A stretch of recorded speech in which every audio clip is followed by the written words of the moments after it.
In Mark chapter 1, right around the 21st verse, it starts to begin to talk about when Jesus enters the synagogue and heals a man with unclean spirit. But what I neglected to realize is, one, there's so much more in even these short, like 6 verses that needs to be unpacked. But what I want to focus on today is, where do you go when you know you need help? Where do you go?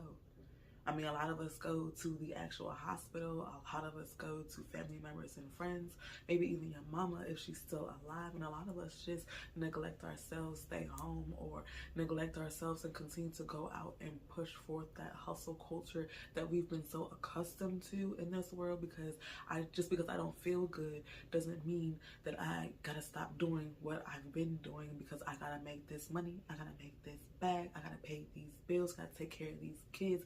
But when you really need help, where do you go? Who do you run to?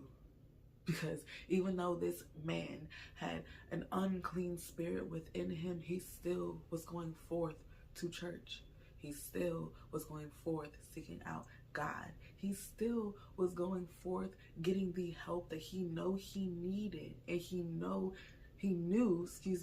how he was supposed to get it, but he didn't know how he was going to receive it. He just knew that it was going to be with God himself. He knew it was going to be inside of that sanctuary. He knew exactly where his help was to come from.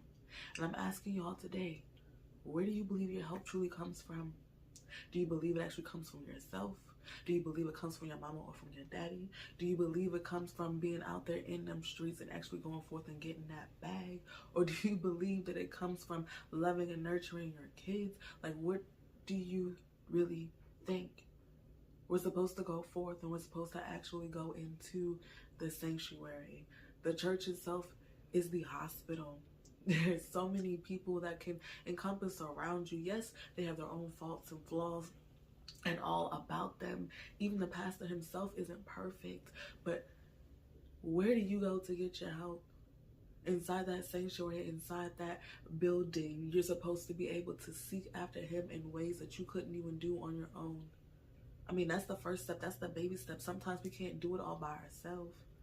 He was so deep into his sin that he had such an unclean spirit within him that it was speaking on his behalf.